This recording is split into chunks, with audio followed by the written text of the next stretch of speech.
Well, good afternoon, everyone, and thank you for coming to our proposed stormwater utility for the city of Reno. I apologize, this is going to be a little challenging. I have to hold a mic and use my glasses and wear a mask. So I hope if there's any point that you can't hear me, please let me know. And see, it's coming in and out. Okay, I'm going to try and hold this right in front of my mouth. As I was saying, welcome. Thank you for being here. My name is Trina Magoon. I'm the Utility Services Director for the City of Reno. A couple of housekeeping items. We have this room booked from 5:30 to 7:30. We have about a half an hour presentation, and we'll take comments after and questions after the presentation. So thank you all for coming, and we'll get started. I believe we're on the first slide. Carrie, can you help me out here? Okay, so here's our agenda.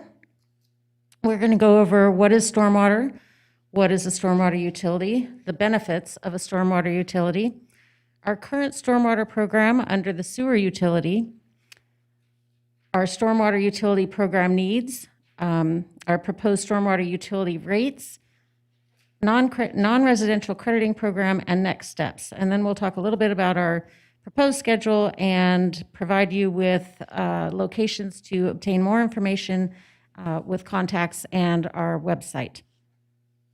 So, next slide. Thank you. What is stormwater? Stormwater is typically rain or melted snow that does not soak into the ground.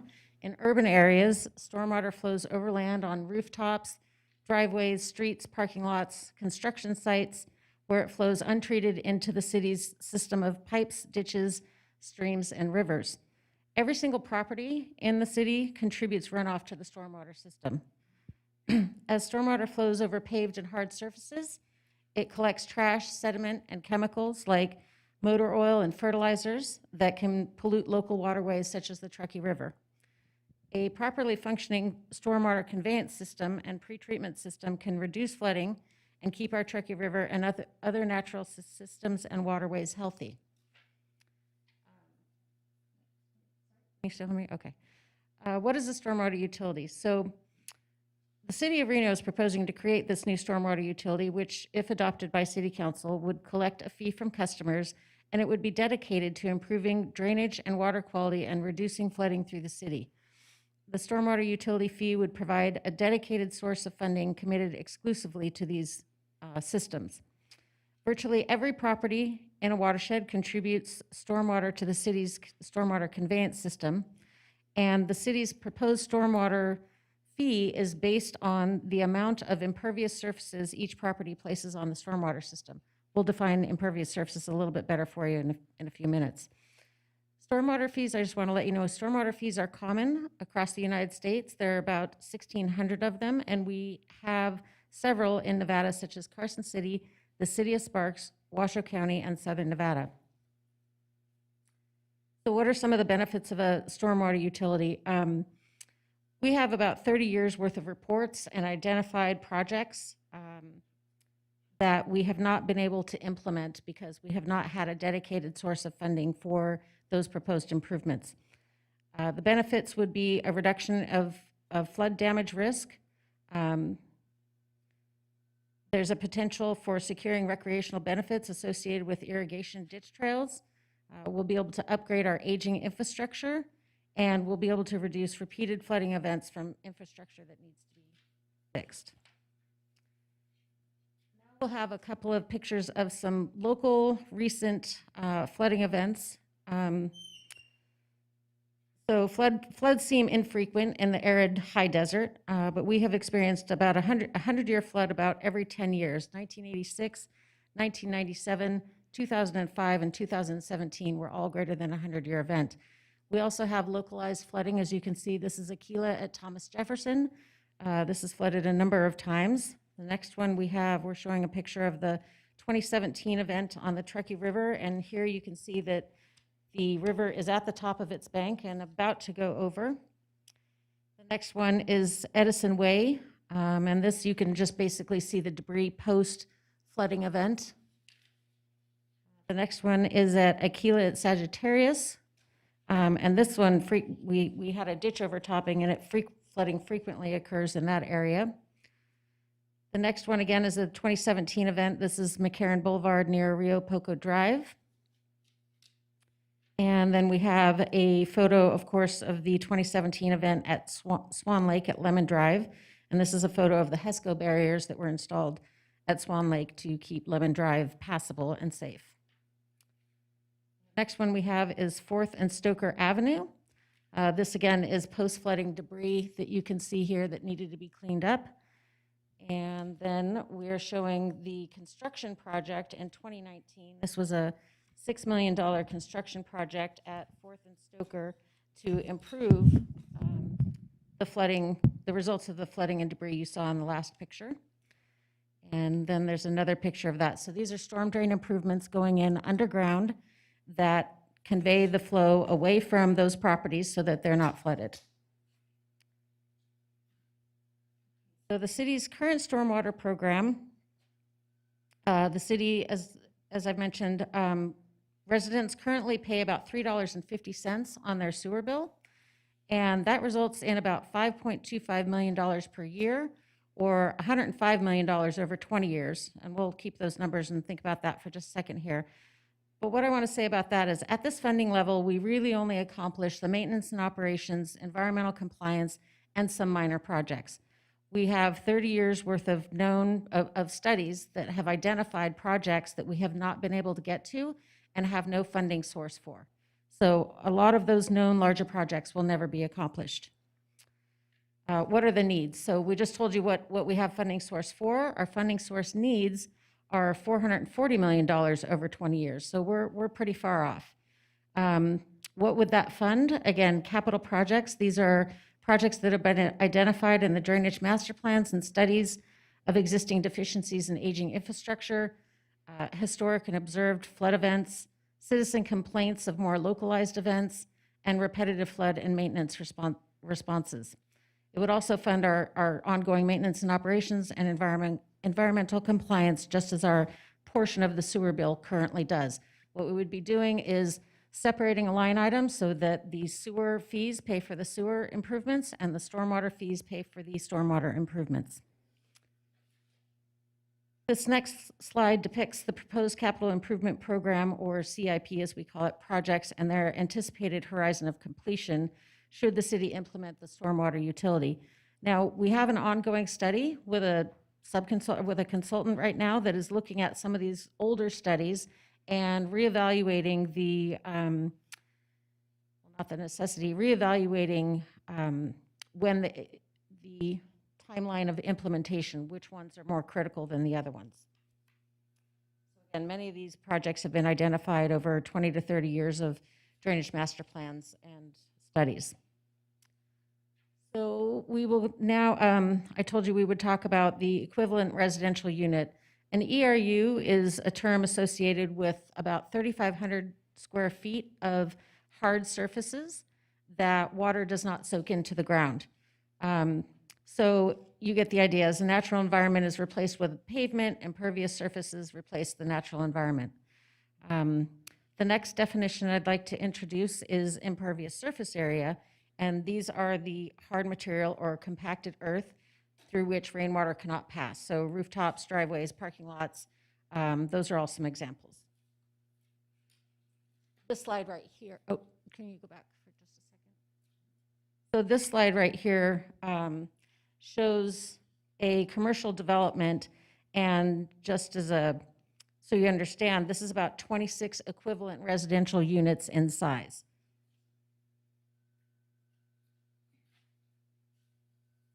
Proposed residential stormwater utility fees will be based again on the impervious surface of a typical house size. And again, that's about 3,500 square feet of hard surfaces. The sewer fees are estimated to result in between $5 and $7 a month.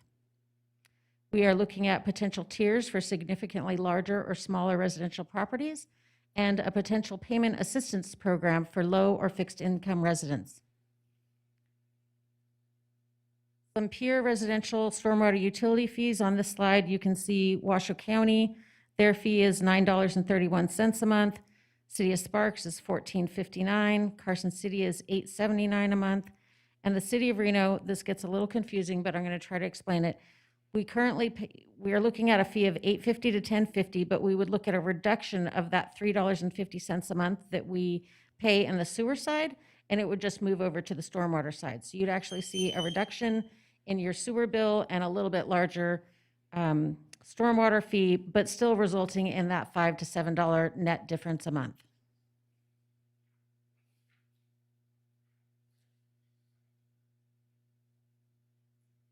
So our proposed non-residential stormwater fee would be based, again, on that equivalent residential unit. So if you had a 35,000 square foot property of impervious surface, our ERU is 3,500, you would have 100 equivalent residential units. That would be 100 times the $5 to $7 a month, and that's what a non-residential property would pay for a similar for that size of property.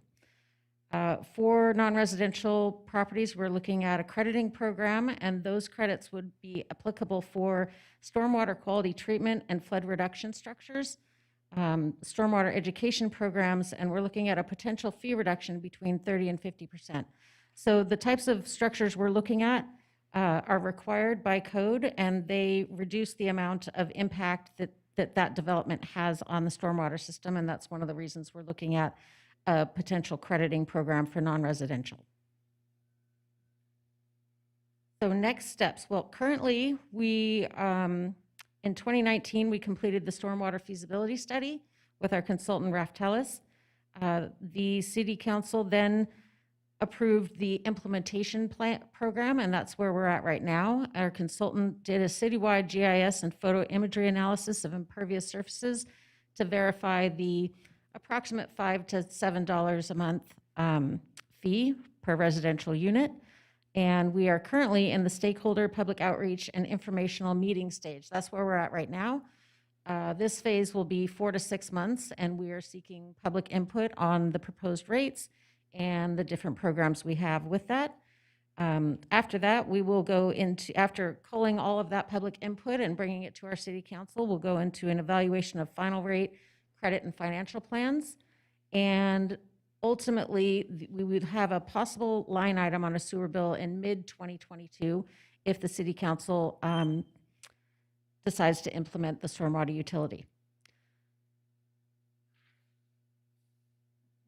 So up here and on your FAQ sheet, you'll see the stormwater utility website, which is reno.gov stormwater utility. There's a frequently asked, this same frequently asked FAQ sheet is on there, and there's also a link to provide comments and feedback. You can call Reno Direct, or you can email Carrie Lanza, sitting here to my right, or myself. And some of the feedback we'd like to hear from you tonight or in any of these other formats is, what input would you like to provide to the city? What excites you about the stormwater utility? What issues cause you the most concern? And what would you like the city to know as we go forward through this process? And I think with that, we will open it up to public comment and questions. Sure, there's a microphone right here.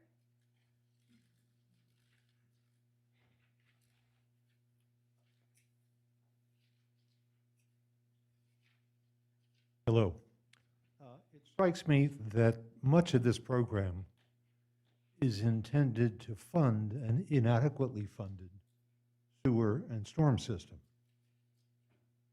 My concern is that there has, in the 16 years I've been here, not a major influence on the design of parking lots. Every parking lot in the city that I can think of does not have a impervious, if there's such a word, surface. It's a hard surface that just provides for runoff. So what part of this program will encourage either reconstruction or construction of large flat areas, similar to the paving of many of the pavers that are used in many new home construction sites, to encourage the development of that type of thing, which should reduce runoff somewhat? Sure. So the crediting program will actually further encourage non-residential development to implement low-impact development features, and those typically include things like pervious pavers or bioswales, different types of things that reduce the amount of runoff. Development now currently has a requirement to mitigate any increase in runoff that due to the paving over previously natural surfaces. So whatever that increase is, we currently have a requirement that they have to mitigate that increase. So as long as they can prove that they have mitigated that increase, we will consider a crediting program.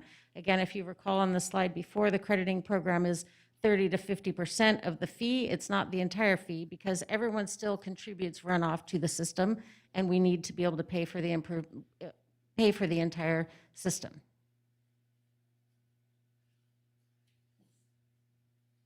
Yeah, you.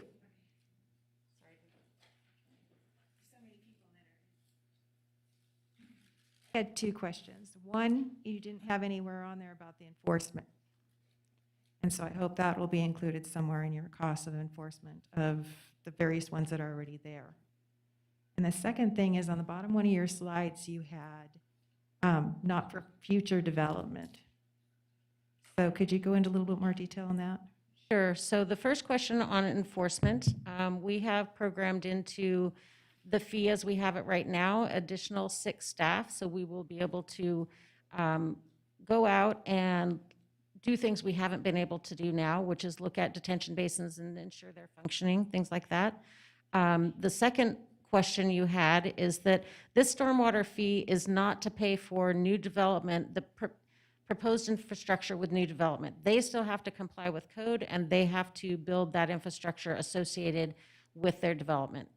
This fee will only be for existing improvements, known problems, continuing ongoing maintenance and operations, and environmental compliance.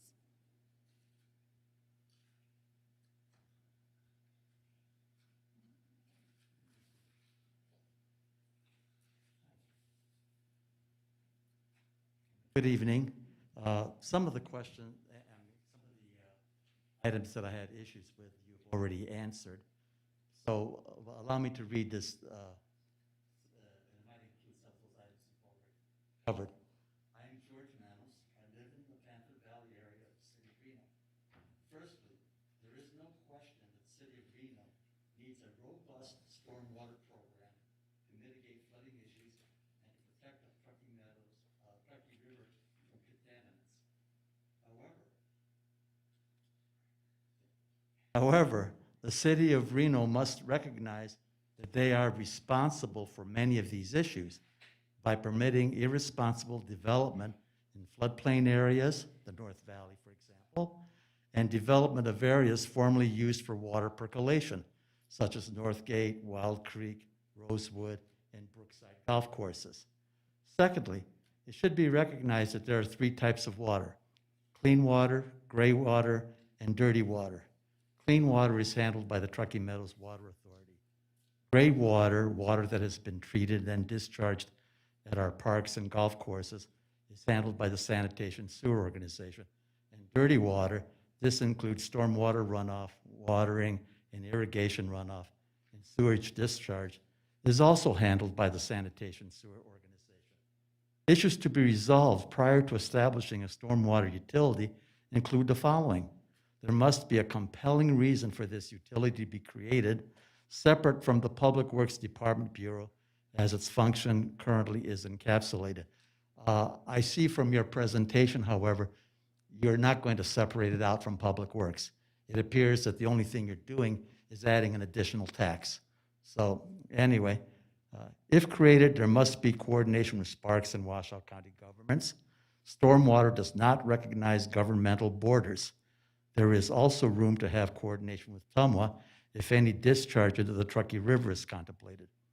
Design and development of the rate structure, taking into account the various stakeholders, for example, homeowners, small businesses, not so small businesses, government structures, nonprofit and NGO entities.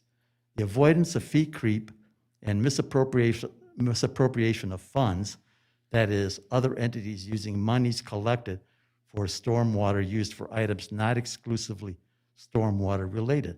Money is fungible. Thus, any fee tax structure and program expense must be very transparent. For example, money for storm drains should not be used for road construction, overpass, or bridge construction. There will be a reduction of the sewer, will there be a reduction in the sewer fee? Yes, I found the answer out there. Let me see now, where am I? Besides fee creep, mission creep must also be strictly encumbered. For example, climate change activity should not fall under this new utilities purview. When I speak of utility, I assumed a complete separate organization, like a water utility, for example, but obviously I was wrong in that account. You just want a separate taxing agency. What do developers pay for stormwater mitigation measures? I remember in the mid-1970s, developers in the West Los Angeles Engineering District paid $1 million per mile for a 9-foot by 7-foot box drain. I imagine today would be at least 7 times more, but I'll wager that developer fees in Reno for public improvements today are minuscule. Rate increases must be limited to the consumer price index for an appropriate standard metropolitan statistical area, or 3%, whichever is lower. That is, not San Francisco MSA, and not an open-ended CPI, and maybe not even the Reno MSA. The average Reno homeowner taxpayer is not wealthy. Small and large businesses and others will make every effort to persuade the politicos to transfer the payment responsibility to the homeowner.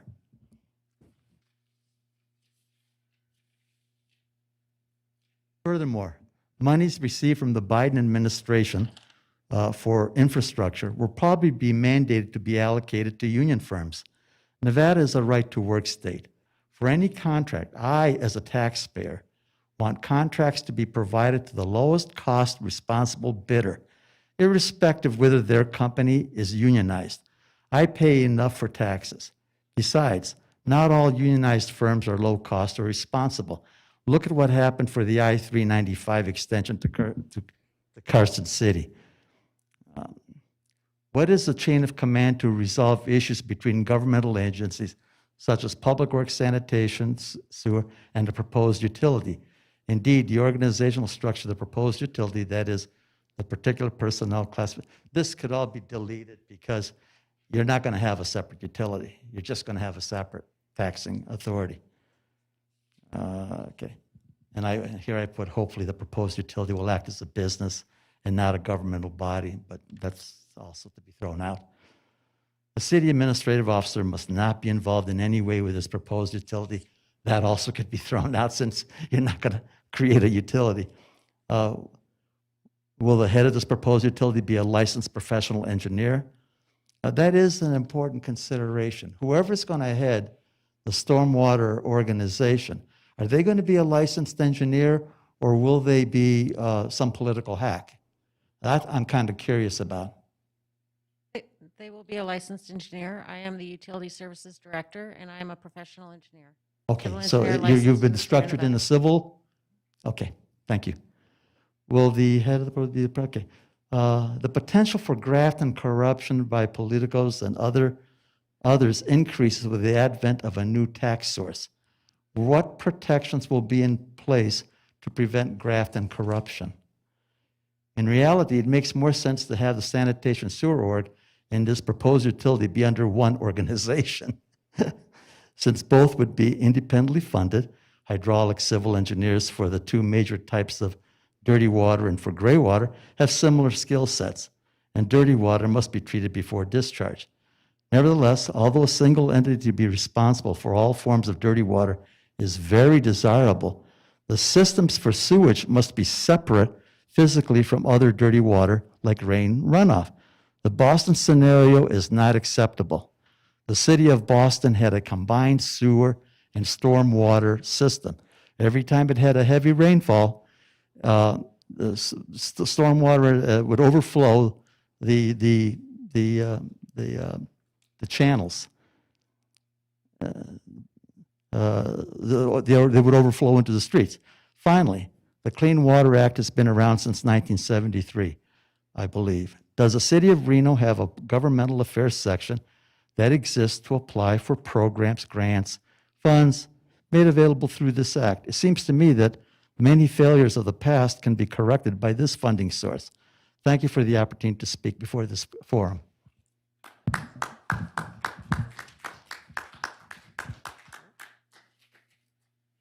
Thank you so much for your input.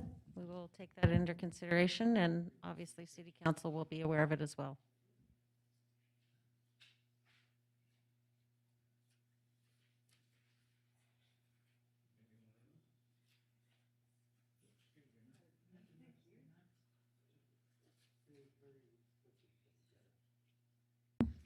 Hi, my name is Julie Kring, and I'm here to represent the Sierra Club. I'm a volunteer, and I speak for the 6,600 members in the Reno area. I too have a document, so give me a moment. So our questions are, to what degree will non-structural measures be part of the flood control strategy? So this can include neighborhood catchments, as well as the use of vegetation to absorb water that is created by storms. What additional floodplains will be created, and how will floodplains be connected in order to mitigate overflows in certain areas?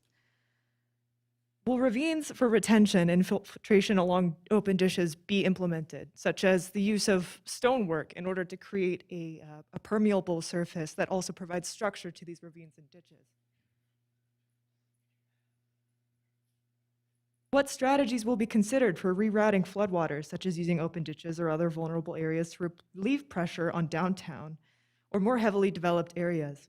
And what protections and recourse will be allowed for homeowners when their homes have been damaged by city's actions?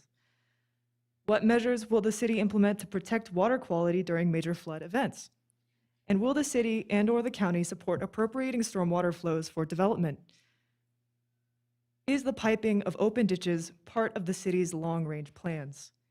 And we were wondering what programs that have been tried and true in places like British Columbia and Portland, for example, where there's a much greater stormwater issue, be implemented in the city of Reno. As mentioned before, permeable pavement, vegetation, and ditches have all been successful in these areas. Thank you.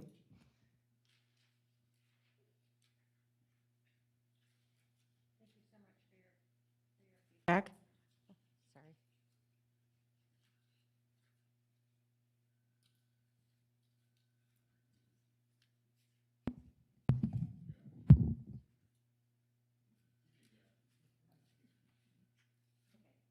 So there were many, many questions there. Would you be able to provide those in a written format so that we can take a little bit more time in responding?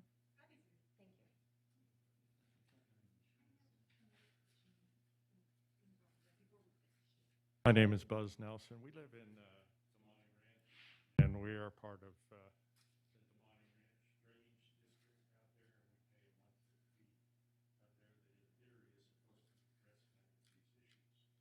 So just wondering how that's being addressed, because some of the developers have done their homework and put in proper structures.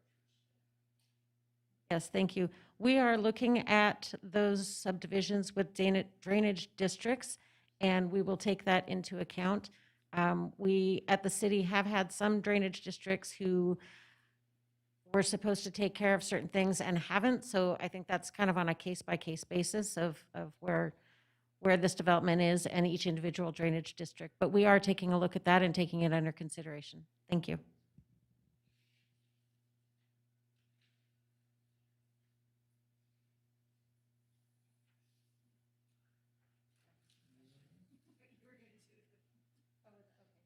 Question as well? Okay, thank you.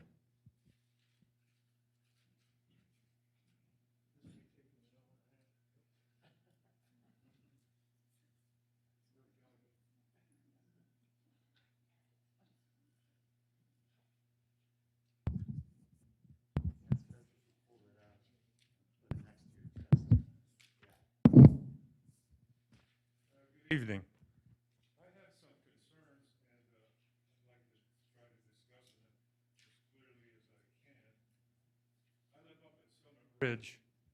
And we don't have a problem there because we're up so high that everything goes down. But one thing I noticed here, I've been here since 1973.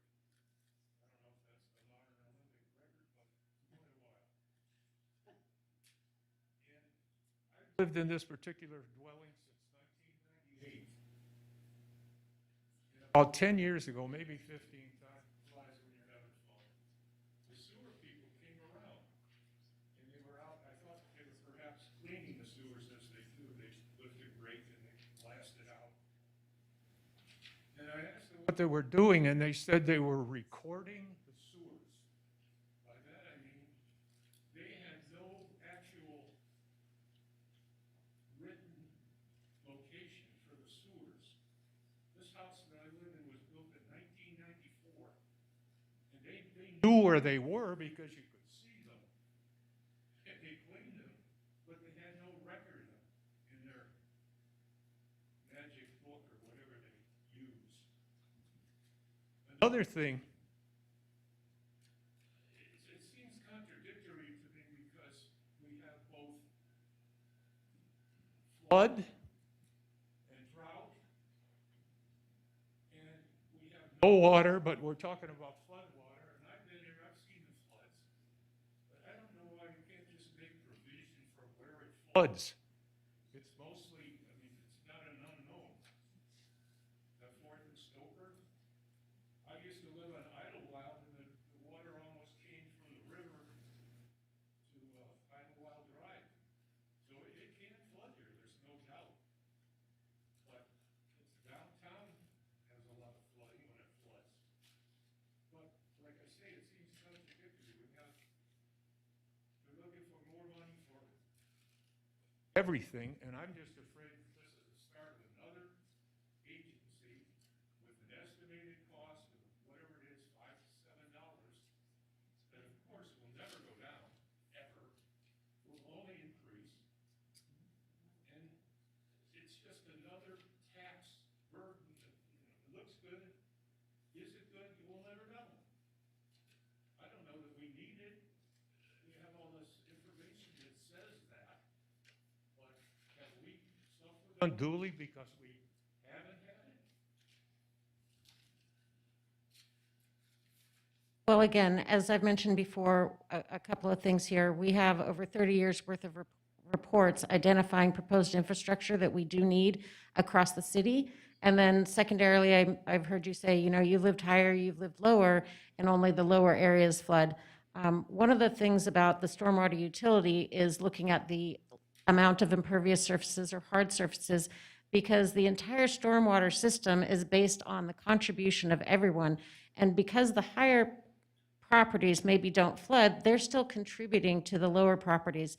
And that's why it's really a citywide stormwater utility, and not just, as the Truckee River Flood Project was only dealing with the Truckee River flood and only that portion of the city that was associated with the Truckee River. This is really based on every property's contribution. And the stormwater system also includes our roads, our catch basins, which you have up in your Summit Ridge neighborhood. It includes the maintenance of those. It includes the culverts that you drive over that maybe you don't see on a daily basis as you're driving across a ravine. So it's not just the low-lying areas, it really does involve every property across the city. I know, but my question was, have we been affected adversely by not having this implemented? Yes, as the flooding pictures that I've showed you, plenty of locations across the city, and those were just a handful of examples. We have examples all over the city of flooding issues that we have, and recurring flooding issues. These, again, are things that have been happening for 20, 30 plus years. We have not had, it's a fee for these, it's not a tax, it's a fee for these improvements and the maintenance of these improvements that are associated with every property across the city. Well, okay, but I have never seen any city council or any government agency that hasn't fallen in love with a new fundraising scheme. And that's what this is. It may need it, but the fact is it'll keep on increasing in price. And Earlier in your that's just presentation, the start. earlier in your presentation, you had mentioned there are many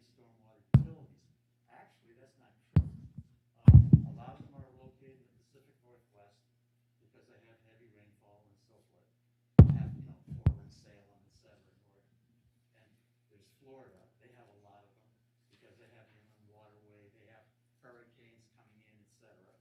You have Houston, they have hurricanes coming in, et cetera. They have heavy rainfall that is recurrent all the time. We get it only every once in a while, that is true. And I realize, for example, in the city of LA, when I was with the Bureau of Engineering there, if we didn't have our storm drain system, Devonshire Boulevard would have been flooded for about 4 or 5 months of the year.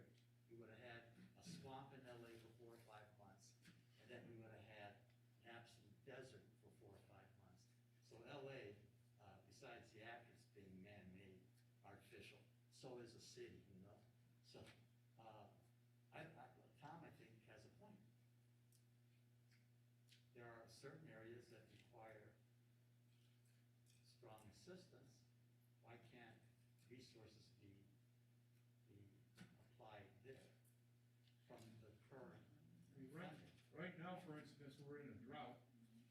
In the homeowners association, they want you to have a green lawn, but you pay dearly for the water. There is no runoff. Well, there isn't runoff because it's so hard, you can't even water it where I am. Now, granted, my lawn's not as great as some, but I look for this xeriscape. That's one thing where we use less water. That would be less runoff for maintaining shrubs and lawns. It's a desert. So I don't know why we have to have all these lawns in the first place.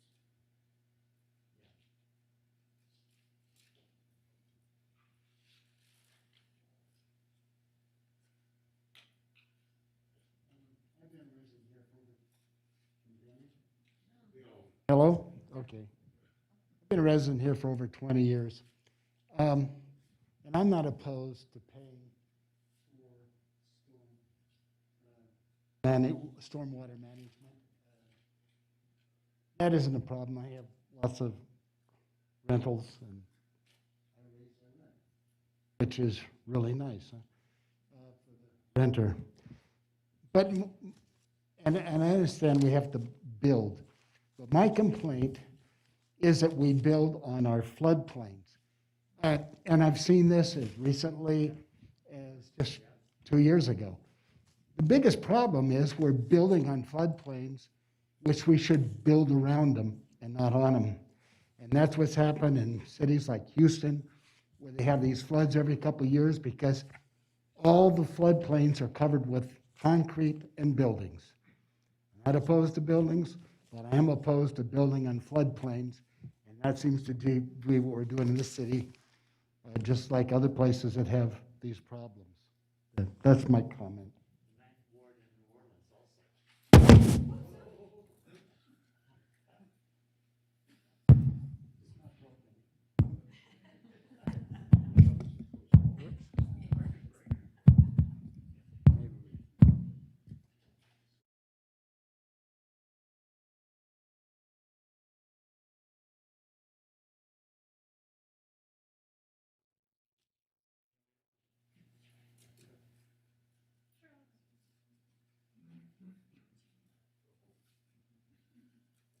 Hold it closer to your face. Does that work?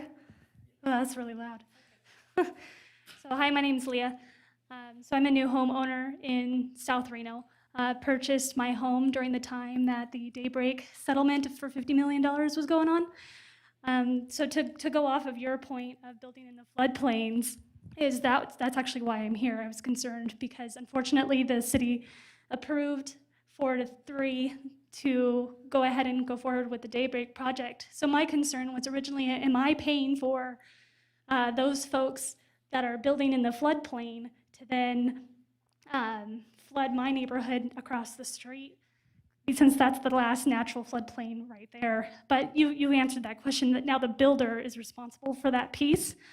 But my concern also is since the builder is obviously, it's a company, they're interested in making money, are they really concerned about the neighborhoods around it? So what's the enforcement piece to go ahead and make sure that the builder is really doing the actual flood mitigation that they should be? Sure. So after the project is built, there is a requirement to go out and obtain as-built information, that it does match the plans, and the plans are required to show that the proposed development doesn't impact adjacent properties.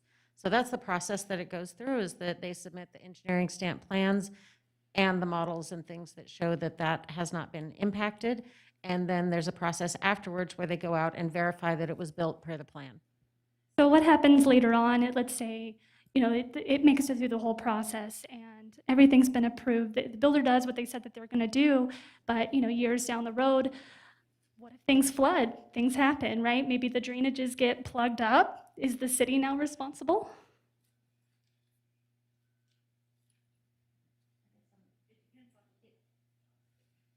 Hi, I'm Carrie Lanza, and it really just depends on whether the city does accept ownership of some of the developments once they're turned over.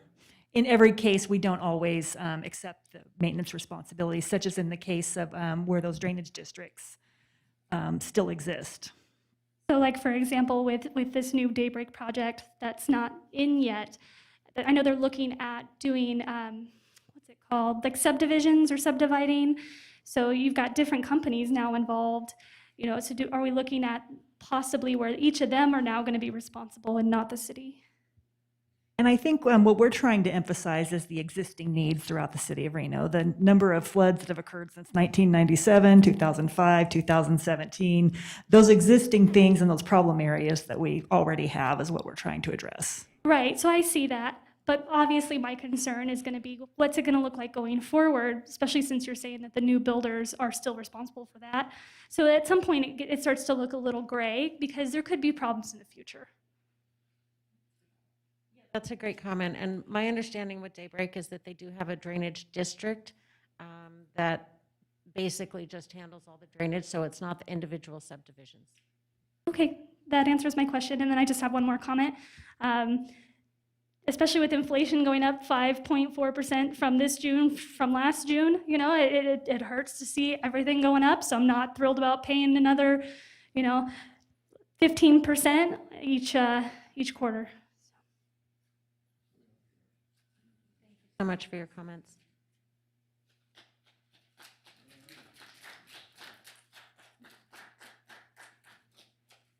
So you mentioned that the drainage districts that exist today, are they paying, they're doing all of the maintenance for that? And is it the city's plan that they will never take over those drainage districts and we're just trusting the contractor to take care of business? Developer? I guess I'm not 100% sure of your question. You're in a current drainage district and they're currently maintained. That is the situation in the subdivision you live in. It's not the intention of the city to take over every drainage district. Well, I was wondering if that's a good policy to have. Shouldn't the city be responsible for all of the drainage districts rather than individual developers? Yeah, it's a city policy that subdivisions generally handle their own drainage within them and maintain them.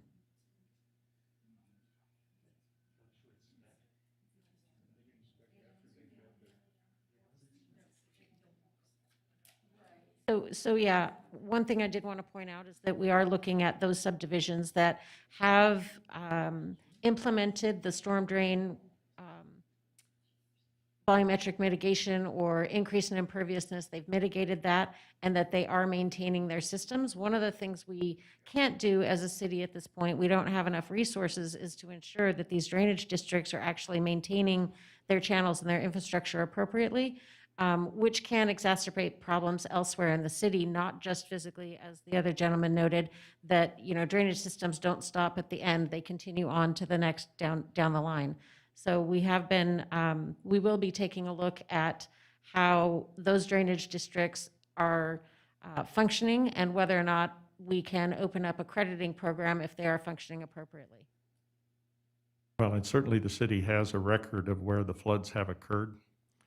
And are those drainage districts independent or part of the city? And the other thing is, as you mentioned, floods since the mid-90s, does the city have record of what the costs have been to the city and to the taxpayer for the floods? Because as was mentioned earlier, is it really that big a deal because we have a flood every once in a while?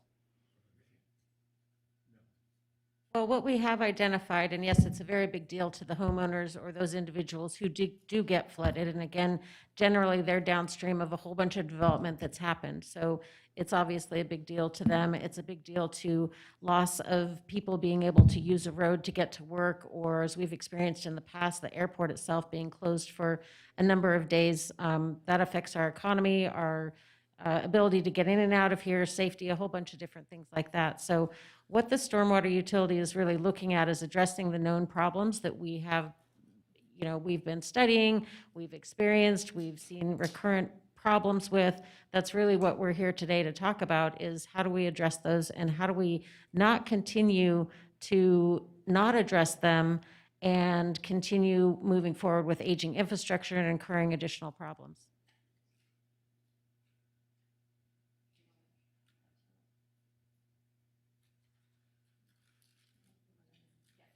I think I might just say to that question that we're seeing a lot of repetitive damages, and about the best we can do with FEMA funding is put back what was in place. And what we'd like to be able to do with the storm water utility is to actually be able to improve things. We are getting more intense storms and increased runoff events. And what we're trying to do is to look at those problem areas and actually improve things, as opposed to just patching it back up and having, continuing problems. So the city can usually receive FEMA funding for the public infrastructure, but any property that's damaged, we're just seeing a lot of suffering there, and we're trying to make a plan to make that better. Of course, this type of comment swings, when we do get a flood, we're not doing enough, we haven't done enough to fix, the infrastructure, the storm drain. So that's really what we're trying to talk about.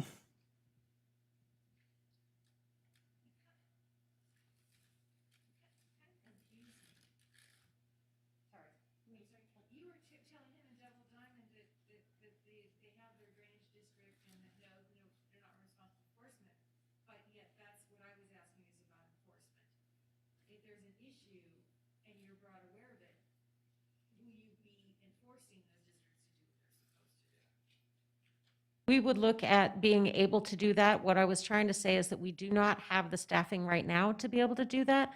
But as part of the stormwater utility, that's something that we will be looking for. And our city council has actually expressed that to us as staff, that they're looking for more enforcement as we move forward. We just don't have the staff to accomplish it now. If I may augment a few comments I made earlier, after listening to some very insightful questions about the progress of this thing. For more information, I'm Steve Meyerson. I live in Somerset. And one concern I have is that those who live in DeMonte Ranch, Arrow Creek, Somerset, yada, yada, yada, have higher appraisals for their properties, residential properties. And my concern is that a new entity running amok will find the easiest way out by just taxing the more costly parcels in this city. And so let me just finish the point. And I'm also concerned about the qualifications of the, I think you said 6 new hires to enforce this program. If you have a chance to elaborate on what kind of enforcement are we really talking about, and what kind of background will these people have? And I would just like to say that I've spent my professional career looking at fraud, waste, and abuse in government programs, mostly on the federal level.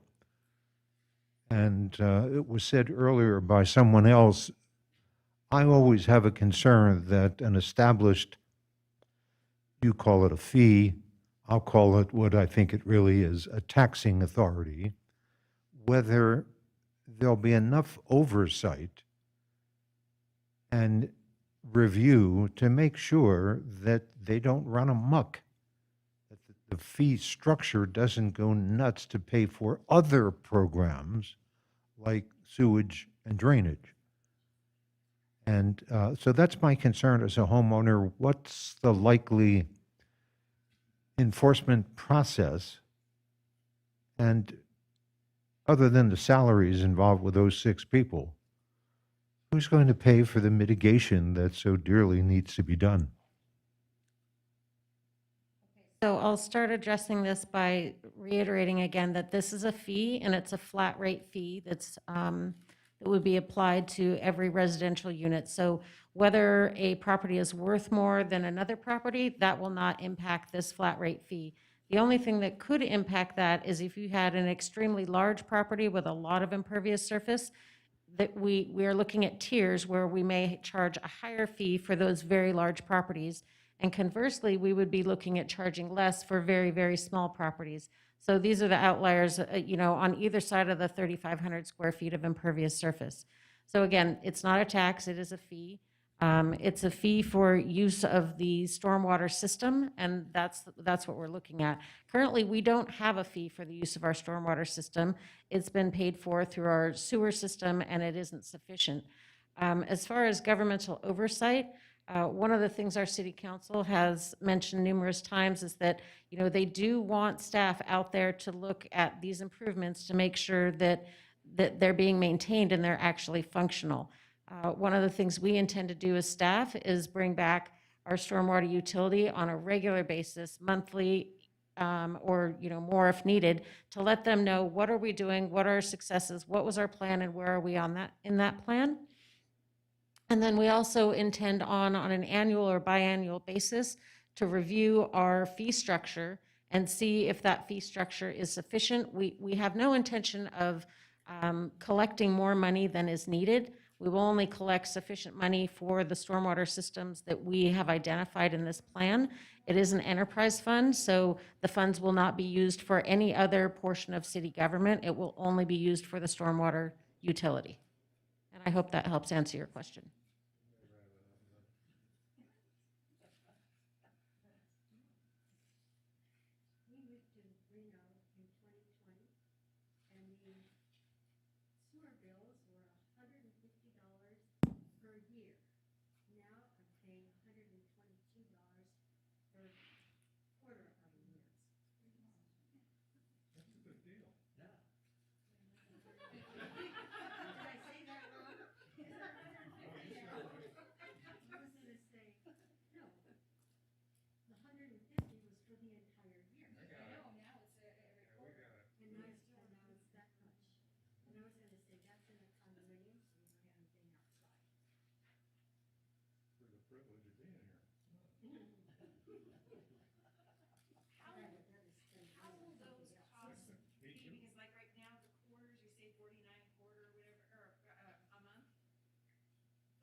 Well, your sewer fee is indexed by CPI, so it does go up as inflation increases.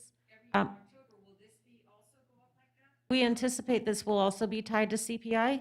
Otherwise, we would have diminishing returns and never be able to actually, as those fees, as prices go up, and as someone has mentioned, in the last year, prices have gone up significantly across the board. Construction projects, we're seeing prices 30 to 50% greater than we did a year ago. We've got supply chain issues, all that. So yes, indexing it to CPI is what our intention is, but we would appreciate feedback on that as well.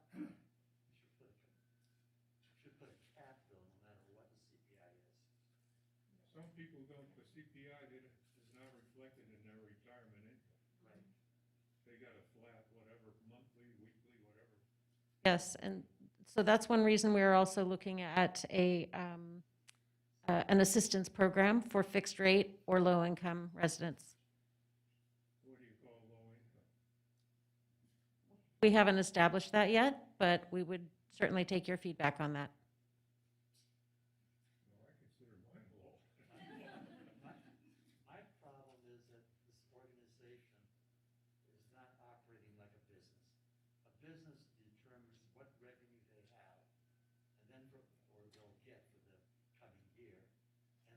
that revenue, they'll determine what projects they can do. Government, on the other hand, determines what projects they want to do, and then they charge as much money as necessary to do those projects. You know, that concerns me. I would like to see a business-oriented, well, and we're not having a utility. Why do you call it a utility when it's not gonna be a utility? I mean, it's not gonna be like the Miami-Dade or the Portland or the Salem, utility, so why do you call it a stormwater utility when it is really just an extra tax that we're paying? The fee. Fee, sorry, fee. Spelled T-A-S. Defined in NRS as a stormwater utility. Got to revise statutes. I apologize for my acronym usage. I'd like to reiterate my question also about, do you have any records of what it has cost the city, for these floods for the last 25, 30 years? And is that a significant number compared to what you're raising here? And you had a number up there, I believe that was somewhere around $400 million worth of work that needs to be done? No? Sure. Over 20 years or something like that? 440, okay.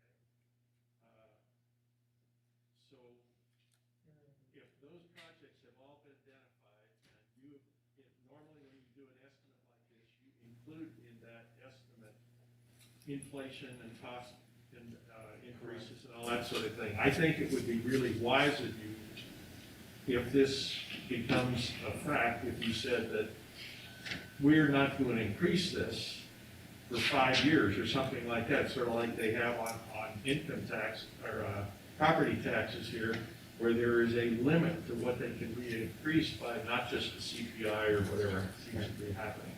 Also a justification whether that 440 million, which has inflation built into it, is really a good number. Because if that doesn't change, there shouldn't be a reason to increase unless there is inflation. Maybe that number is the present value, though. Yeah, I don't know. Yeah, we don't know. In theory, Is that the present value? That is a present value number Okay. currently. And as far, Every engineer that estimates always builds in, A 15% fudge factor, yeah. Yeah. About 15%. because they know this is 20 years, so they have to build that. Yeah. well, and You our should build it in. contingencies are built in because the level of design that they're at when you're at Correct. this level is not known, so there's all those contingencies are typically for the unknowns. They're not for taking it out into the future. Those are generally present day values. We do have our consultant looking at these, and again, sort of looking at the order of which ones should be priority from a risk standpoint to our residents of the city. And we're also looking at the costs that we have had in these past 20 to 30 years to ensure the present value is correct.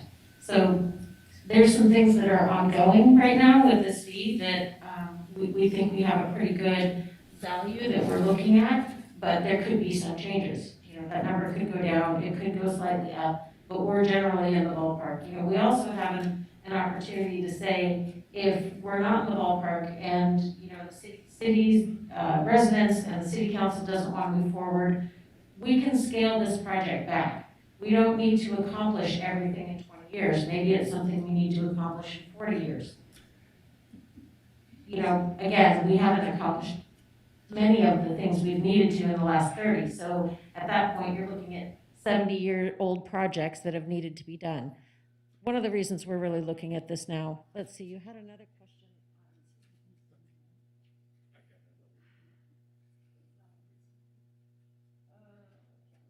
Sorry, I was going to respond to another part of your question. Yes, sir. Speaking of things that are in arrears, I could be wrong on this, but at one time, and like I said before, time flies when you're having fun, the city of Reno admitted that they were 25 years behind in street repairs. 25 years, admittedly. I don't know where they are now. They don't seem to be much further along. And that seems to be fine. Everybody's 25 years behind.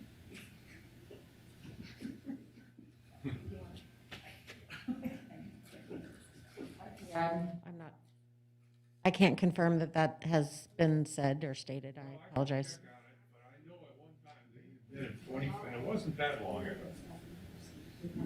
Just the way it is. I know, I've seen that. How they got that far behind, I don't know.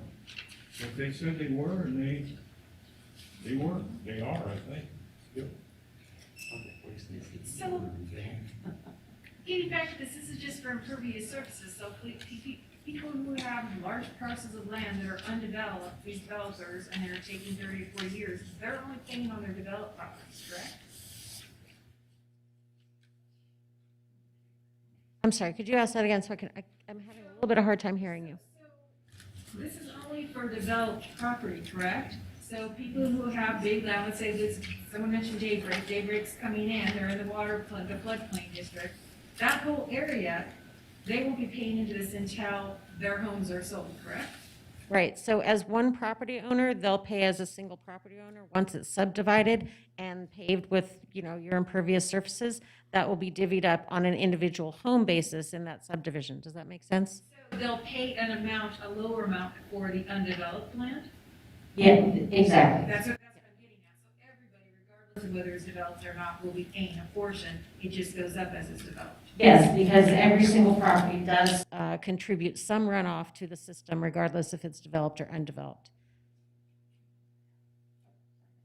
Being asked to make sure that we're having our questions into the microphone. One of the things we really wanted to do tonight through this public meeting is make sure that your comments are eventually heard by City Council as they deliberate the eventual fee or whether or not to implement it. So I'm doing my best to try to capture your comments and questions, but I can even bring that around, pass it, or, yeah, we could do that too, so. Thank you. No, it's okay. Testing, can you hear me? Is that better? Yes. Who else has a question?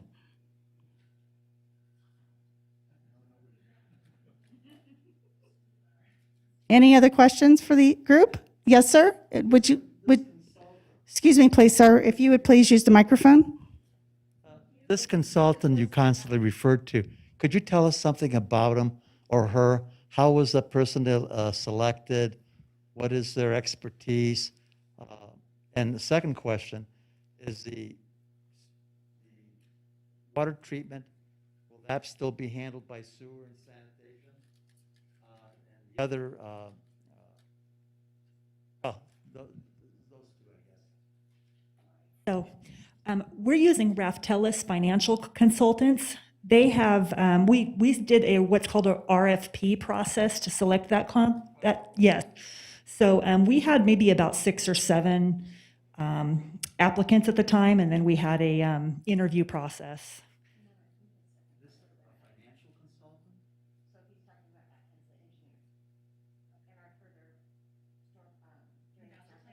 Oh, okay. And then we're also, as one of the city council actions, we're master planning one phase of the city. So Atkins was selected through also an RFP, and they're doing a master plan, and that'll kind of tell us how to solve some of the biggest problem areas that we have in the city. And that will also inform this number and hopefully.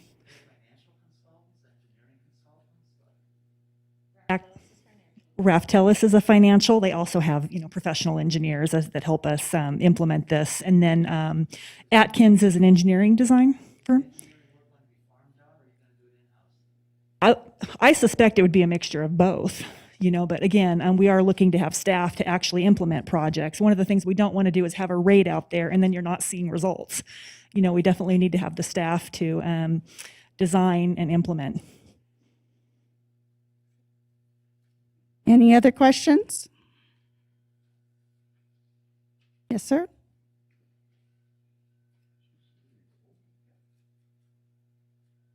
I just wanted to say thank you, Trina and Carrie, for conducting this, and I know there'll be some additional ones in the future. It's a tough job to field all the questions, and we just appreciate your information. Thank you very much. Anyone else? Going once. Twice. Approximately Can anyone hear me? Approximately when will this go before the city council? We are looking at a 4 to 6 month public input. 4 to 6 months for public input, and we are looking at city council end of 21, beginning of 22, and then it would take a few more months to implement the fee on, and so we're looking at mid 22 for an actual fee should the city council implement the stormwater utility. Do you have to sell it to the city council, or have they already bought in? Oh, we definitely wanted to bring this public outreach, this, public input that we're receiving. They did agree for that. I'm sorry. They did, they're on board for the implementation phase. They have asked us to go out and talk to folks and see how we would want to put this out. They're already for it. They're for this in concept, but they're also for this and finding out how they'd like for us to roll this out. You've made some comments about, hey, maybe not increasing the rate for 5 years, keeping it as low as possible. And, and some of the other concerns about, hey, we already pay for a drainage district, and maybe looking at those types of things. So,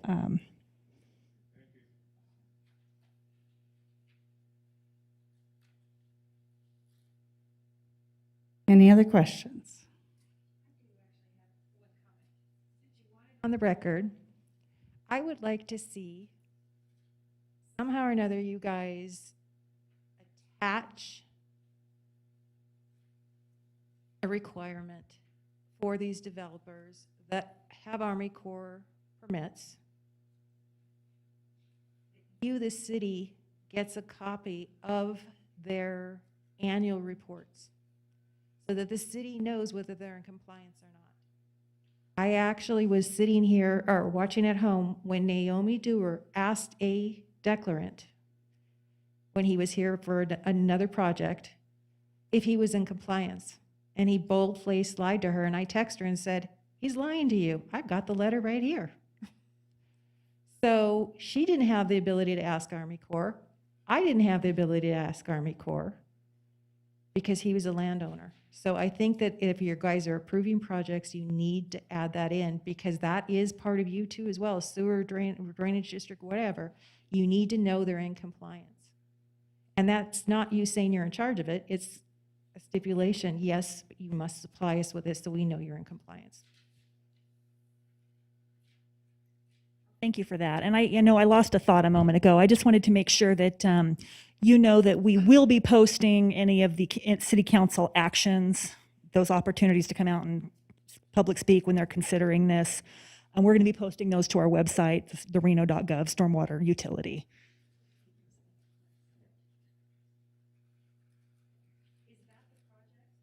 Question was, is this the project? So this is a map depicting as I mentioned a couple of times before, the 20, 30 years worth of reports. Those are the identified projects across the city. The current stormwater master plan that Carrie was just talking about with our consultant Atkins, that will further inform this. This is basically a list of stuff that's been identified before, and they will further refine those projects.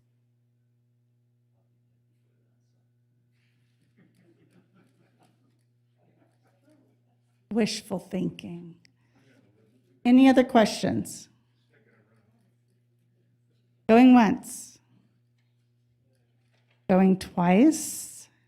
You sure? Aha. No? Okay. I think that's a wrap. Okay, well, I would just really like to thank you all for coming out and providing your comments and asking your questions. Carrie's been writing everything down. We have this recorded. We really appreciate the feedback. That's really what we're here for today. And so thank you again for coming out.